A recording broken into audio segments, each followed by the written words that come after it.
Ilé-iṣẹ́ tó ń pèsè ohun jíjẹ Indomie ìyẹn Dufil Premier Food fi àmì ẹ̀yẹ ètò ẹ̀kọ́ ọ̀fẹ́ tí ó tó mílíọ̀nù kan náírà dá àwọn ọmọ mẹ́ta tí ó tayọ ní orílẹ̀-èdè Nàìjíríà lọ́lá. Ẹ jẹ́ ká lọ pàdé aṣojúkọ̀ròyìn wa Ìbùkún Àpáta bí ó ti jẹ́ lábọ̀ fún wa. Àwọn aláṣẹ lórílẹ̀-èdè Nàìjíríà pàápàá jùlọ ní ìpínlẹ̀ Èkó pẹ̀lú àwọn ènìyàn pàtàkì láti òkè òkun àti lórílẹ̀-èdè Nàìjíríà ló péjú pésẹ̀ síbi ìsàmì ẹ̀yẹ ètò ẹ̀kọ́ ọ̀fẹ́ tí iye rẹ̀ tó mílíọ̀nù kan náírà eléyìí tí ilé-iṣẹ́ tó ń pèsè ohun jíjẹ Indomie ìyẹn Dufil Premier Food ṣe àgbékalẹ̀ rẹ̀ eléyìí tó jẹ́ ẹlẹ́ẹ̀kẹsàn irú rẹ̀ tí wọ́n sì pe àkọ́rí rẹ̀ ní ẹ̀yẹ àyájọ́ ọjọ́ òmìnira fún àwọn akọni èwe orílẹ̀-èdè Nàìjíríà. Ayẹyẹ àmì ẹ̀yẹ yìí ló wáyé ní ọjọ́ àbámẹ́ta tó kọjá níbi tí igbákejì gómìnà ìpínlẹ̀ Èkó arábìnrin Raliat Adébúlé ẹni tí akọ̀wé ìjọba ìpínlẹ̀ Èkó ọ̀gbẹ́ni Ọdẹ́yẹmí ṣojú fún fi ẹ̀mí ìmoore rẹ̀ hàn sí àwọn olùdásílẹ̀ iléeṣẹ́ Dufil Premier Foods fún ètò ìgbóríyìn tí wọ́n ṣe láti ran àwọn èwe lọ́wọ́ lórílẹ̀-èdè Nàìjíríà. Àwọn akọni èwe tí wọ́n jẹ àǹfààní ètò ẹ̀kọ́ ọ̀fẹ́ náà ní Tìmílẹ́yìn Naomi ẹni tí ó gba àmì ẹ̀yẹ fún iṣẹ́ ọpọlọ tí ó tayọ Intellectual Bravery Award fún àwọn ẹ̀rọ bí ẹ̀rọ tó ń gbálẹ̀, ẹ̀rọ tó ń fi omi tan iná àti bẹ́ẹ̀ bẹ́ẹ̀ lọ tó ṣe àgbékalẹ̀ rẹ̀. Ẹnì kejì rẹ̀ ni Salisu Ibrahim tí ó jẹ́ àkàndá ènìyàn ẹni tó ní ìpèníjà ojú tó sì gba àmì ẹ̀yẹ fún iṣẹ́ àkànṣe tí ó tayọ Physical Bravery Award fún àwọn iṣẹ́ ọwọ́ bíi sálúbàtà aláwọ̀ eléyìí tí òun pẹ̀lú ṣe.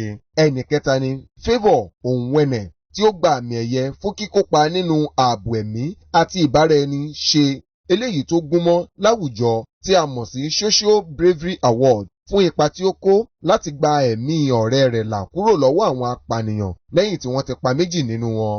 Ẹni tí ó jẹ́ alukoro fún iléeṣẹ́ Dufil tó ń ṣe ohun jíjẹ Indomie sọ ìdí pàtàkì tí wọ́n fi ṣe àgbékalẹ̀ ètò náà àti ipa tí yóò kó láwùjọ wa. Bákan náà ni ó tún sọ bí àwọn ọmọdé láti ọdún 15 ṣe lè jẹ àǹfààní ètò náà pẹ̀lú ìmọ̀ràn sí àwọn òbí àti àwọn èwe. Tìmílẹ́yìn Naomi tí ó jẹ́ ọ̀kan lára àwọn akọni èwe mẹ́ta tí wọ́n gba àmì ẹ̀yẹ náà bá aṣojúkọ̀ ìròyìn tẹlifíṣàn Orísun Ìbùkún Àpáta sọ̀rọ̀. Ẹ gbọ́ bó ṣe sọ. Ẹ̀kọ́ tí mo kọ́ ni pé ènìyàn láti jẹ́ creative láti support ilé Nàìjíríà so that yes ẹ̀kọ́ tí mo kọ́ nìyẹn. Nǹkan mo fẹ́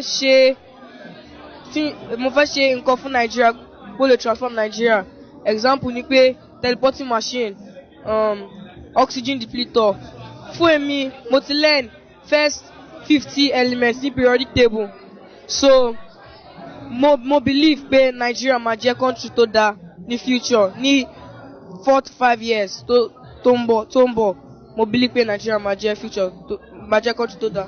Bákan náà ògbóǹtarìgì sọ̀rọ̀sọ̀rọ̀ ọ̀gbẹ́ni Yẹmí Ṣódìmú ẹni tó jẹ́ atọ́kùn níbi ayẹyẹ náà sọ nípa ipa tí ètò náà ń kó láwùjọ pẹ̀lú àrọwà sí àwọn òbí àti àwọn ọmọdé.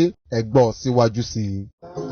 Iléeṣẹ́ tí ó ń ṣe Indomie àwọn ni wọ́n rò pé ó tọ́ ó yẹ láti lè ṣe ìwúrí fún àwọn ọmọ wa tí ó ti fi akíkanjú hàn lóríṣiríṣi ọ̀nà. Ọ̀pọ̀lọpọ̀ gbà àwọn àgbàlagbà tó máa ń ṣe nǹkan láàrin ìlú nìkan la máa ń gbé orí yìí fún. Ṣùgbọ́n Dufil Premier Foods PLC tí wọ́n ṣe Indomie wọ́n ní kélé yìí kò yẹ kélé rí bẹ́ẹ̀.